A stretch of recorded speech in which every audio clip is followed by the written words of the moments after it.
షిరిడీ వాసాయ విద్మయే ద్వారకామాయ ధీమహి తన్నో సాయి ప్రచోదయాత్.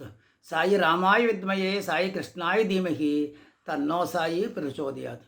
సాయి భక్తులకు నమస్కారం. ఈరోజు సాయితత్వము గీతాసారములో 4వ అధ్యాయం అయినటువంటి ఉపవాసము బాబా అభిప్రాయము అనే అంశం గురించి చెప్పుకుందాం. సాయిబాబా గారు ఉపవాసాల్ని ప్రోత్సహించేవారు కాదు. ఆయన కూడా ఉపవాసాలు చేసేవారు కాదు. ఆకలి కడుపుతో భగవంతుడిని స్మరించుట, భగవంతుడి సేవ చేయుట కూడా కష్టమే అని భావించేవారు. కడుపులో ఆహారం పడి శరీర అవయవాలు సరైన స్థితిలో పనిచేస్తున్నప్పుడు భక్తి, సేవ, ఆరాధన మొదలైనటువంటి సాధనలో చక్కగా సాగుతాయని, భగవంతుడి అనుగ్రహం పొందగలమని బాబా గారు అభిప్రాయపడేవారు. ఒకసారి గోఖలే గారి భార్య షిరిడీ వచ్చింది. ఆమె బాబా పాదముల వద్ద కూర్చుని 3 రోజులు ఆహారం ఏమీ తీసుకోకుండా ఉపవాసం చెయ్యాలని మనసులో నిశ్చయించుకున్నది. ఎప్పుడూ కూడా ఎదరవాళ్ళ మనసులో భావాలు బాబా గారికి తెలుస్తూ ఉండేవి. అంతకుముందే సాయిబాబా క్యాల్కరు మొదలైన భక్తులతో ఈసారి హోళీ పండుగ నాడు తన భక్తులను ఉపవాసం చెయ్యనివ్వనని చెప్పారు. గోఖలే గారి భార్య ఆ క్యాల్కర్ ఇంట్లో బస చేయటం వలన ఆమె క్యాల్కర్తో కలిసి బాబా దర్శనం కొరకు ద్వారకామాయికి వచ్చింది. అప్పుడు బాబా గోఖలే భార్యను ఉద్దేశించి ఎంత చమత్కారంగా చెప్పారో చూడండి. అమ్మా, ఇప్పుడు నువ్వు ఉపవాసం చేయాల్సిన అవసరం ఏమొచ్చింది? దాదా క్యాల్కర్ ఇంటికి వెళ్ళి చక్కగా బొబ్బట్లు చేసి అతనికి అతని కుటుంబ సభ్యులకు పెట్టి నువ్వు కూడా తిను అన్నారు. తన అభిప్రాయాన్ని చెప్పకుండానే బాబా అలా చెప్పడం వలన గోఖలే గారి భార్య మాట్లాడకుండా ఊరుకున్నది. అంతేకాక ఆ రోజు క్యాల్కరు భార్య ఇంట్లోకి రాకూడని నెలసరి సమయం అవటం వలన గోఖలే గారి భార్య వారింట్లో వంట చేసి బొబ్బట్లు తయారు చేసి ఇంటి వారికి పెట్టి తాను కూడా తిన్నది.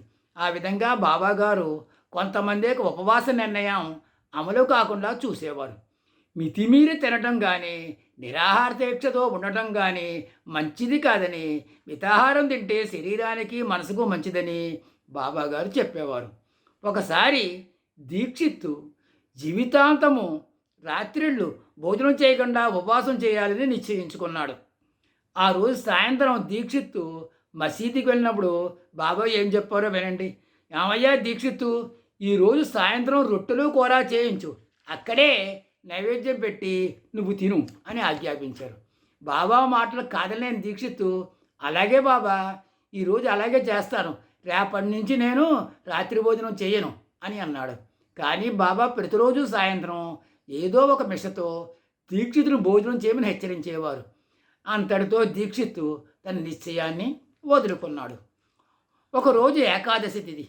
ఆ రోజు బలవంతు నాచినే అనే భక్తుడు తన మిత్రులతో కలిసి ఉపవాసం చేయాలని, తాను కూడా భోజనం చేయకూడదని నిశ్చయించుకున్నాడు. కానీ బాబా దర్శించడానికి వాళ్ళంతా మసీదుకి వెళ్ళినప్పుడు బాబా నాచినే నువ్వు వెంటనే వాడాకు వెళ్ళి భోజనం చేసిన రా అని ఆజ్ఞాపించారు. తప్పనిసరి అతడు వాడాకు వెళ్ళి వంటవాని భోజనం పెట్టమన్నాడు. హారతి అయితే కానీ భోజనం పెట్టమని వంటవాడు చిరాకు పడ్డాడు. నాచినే వచ్చి జరిగిన విషయం బాబాకు చెప్పాడు. బాబా పట్టుదలగా నీ భోజనం అయ్యాకే ఈరోజు హారతి జరుగుతుంది అని అన్నారు. విషయం తెలిసిన వంటవాడు అతనికి భోజనం పెట్టక తప్పలేదు. భోజనం చేశాక నాచినే బాబా ఇచ్చిన తాంబూలాన్ని కూడా తినడం జరిగింది. ఈ విధంగా కొంతమంది ఉపవాసాన్ని బాబా గారు జరగనిచ్చేవారు కాదు. నిత్య జీవితంలో మనోనిగ్రహం సాధించిన వారికి మాత్రమే ఉపవాసం ఇంద్రియ నిగ్రహానికి ఉపకరిస్తుంది. మిగిలిన వాళ్ళు ఉపసించినా కూడా మనస్సు రుచుల మీదకి పోతుంది. ఆ తినబోయే పదార్థాల గురించి ముందే ఆలోచించుకుంటూ కూర్చుంటారు. అందువలన ఉపవాస దీక్ష వ్యర్థమే అవుతుంది. ధర్మాన్ని ఉల్లంఘించమని సద్గురు చెప్పడు. కానీ మనకు ఆ ధర్మ సూక్ష్మం అర్థం కాక గురువును మనం అపార్థం చేసుకుంటూ ఉంటాం. ఈ విషయంలో శ్రీమద్ భగవద్గీతలో శ్రీకృష్ణ పరమాత్మ కూడా ఇదే విధమైన అభిప్రాయాన్ని వ్యక్తం చేయడం జరిగింది. 6వ అధ్యాయంలో 16, 17 శ్లోకాలు పరిశీలిస్తే ఈ విషయం మీకు కూడా అర్థమవుతుంది.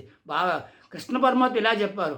నాత్యస్నతస్తు యోగోస్తి నచైకాంత మనస్రత నచాతి స్వప్నశీలస్య జాగ్రత్తో నైవచార్జున యుక్తాహార విహారస్య యుక్త చేష్టస్య కర్మసు యుక్త స్వభావబోధస్య యోగో భవతి దుఃఖ.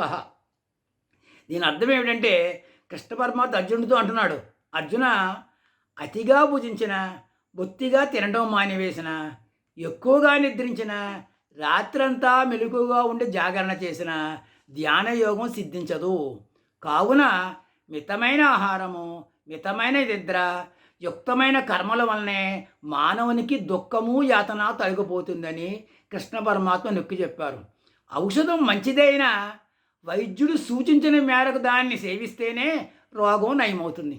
ఔషధాన్ని ఎక్కువగా వాడినా, మొత్తానికి వాడటం మానివేసినా కూడా రోగికి నష్టమే జరుగుతుంది కదా.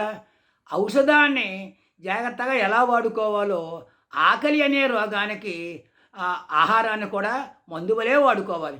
ఆహారాన్ని మక్కువతో ఎక్కువ తిన్నా, తిరస్కారంగా మొత్తం తినకపోయినా పరమార్థ సాధనకు ఆటంకం కలుగుతుంది. ఎక్కువగా తిన్నప్పుడు శరీరం బరువెక్కి నిద్ర ఆవహిస్తుంది. తిండి మానేస్తే శోష వచ్చి నీరసం వలన సాధన చేయలేని స్థితి ఎదురవుతుంది. అప్పుడు సాధకుడు భగవంతుడిపై దృష్టి నిలిపి సాధన చేయలేడు. అదేవిధంగా పరిమితమైన నిద్ర అలవాటు చేసుకున్నచో సాధన చక్కగా సాగుతుంది. ఉదాహరణకి దీపపు ఒత్తిని పరిమితంగా ఉంచితే పోసిన నూనెతో దీపం రాత్రంతా చక్కగా వెలుగుతుంది, చక్కని కాంతి వస్తుంది. ఒత్తిని బాగా పై ఎగదోస్తే చిమ్నీకి మసిబట్టి ప్రకాశమే ఉండదు, పైగా నూనె కూడా సగం రాత్రే ఖర్చు అయిపోతుంది. అంచువేత యుక్తమైన ఆహారము, యుక్తమైన నిద్ర అవసరమని కృష్ణ పరమాత్మ ఎలా చెప్పారో సాయిబాబా కూడా అదే విధంగా చెప్పారు. ఈ విషయంలో భగవద్గీతలో శ్రీకృష్ణ పరమాత్మ 17వ అధ్యాయంలో మరొకసారి ఇలా చెప్పడం జరిగింది. 17వ అధ్యాయంలో 5-6 శ్లోకాలు. అశాస్త్ర విహితం ఘోరం తప్యంతే ఏ తపోజనా దంభాహంకార సంయుక్త కామరాగ బలాన్వితా కర్షయంత శరీరస్థం మూతగ్రామచేతస మాంచైవాంత శరీరస్థం తాన్ విద్యాసుర నిశ్చయాన్ అని చెప్పడం జరిగింది. దీని భావం ఏమంటే కొందరు దంభము, అహంకారము కలిగిన వాళ్ళే, కామరాగములకు లొంగిన వాళ్ళే అవివేకమైన అశాస్త్రీయమైన పద్ధతులను పాటిస్తూ తమకు ఇతరులకు కూడా బాధలు కలిగించే తపస్సును చేస్తుంటారు. అట్టి అసురు స్వభావం గలవారు శరీరమందలి ఇంద్రియ సముదాయాన్ని ఉపవాసాలతో శుష్కింపజేస్తూ అంతర్యామిగా ఉన్న తనని అంటే భగవంతుడు కూడా కష్టపెట్టిన వాళ్ళు అవుతున్నారని, మితిమీరిన ఉపవాసాలు అశాస్త్రీయమని, దానివల్ల ఉపవాసం చేసే వ్యక్తికే కాకుండా అంతర్యామిగా ఉన్నటువంటి పరమాత్మను కూడా కష్టపెట్టినట్టు అవుతుందని కృష్ణ పరమాత్మ వ్యక్తపరచడం జరిగింది. అదే విషయాన్ని బాబా సూటిగా చెప్పకుండా చమత్కారమైన మాటలతో పరిస్థితికి అనుగుణంగా భక్తులచే తగిన విధంగా కర్మలు చేయిస్తూ వారిని తీర్చిదిద్దేవారు. ఉదాహరణకి ఉదయం పూట పూజకు ముందు చన్నీటితో స్నానం చేస్తే మంచిది. కానీ అనారోగ్యం ఉన్న వాళ్ళకి, ముసిరివారికి, పసిపిల్లలకు చన్నీటి స్నానం మంచిది కాదు. వారు వేడి నీటితో స్నానం చేసినా దోషంగా పరిగణించబడదు. ఇదే విధంగా అప్పటి పరిస్థితులకు అనుగుణంగా తగిన విధంగా సలహాలు ఇస్తూ బాబాగారు తన వద్దకు వచ్చే భక్తులను సముచితమైన మార్గంలో నడిపించేవారు. వచ్చే వారం మరొక అంశం గురించి మనం చెప్పుకుందాం.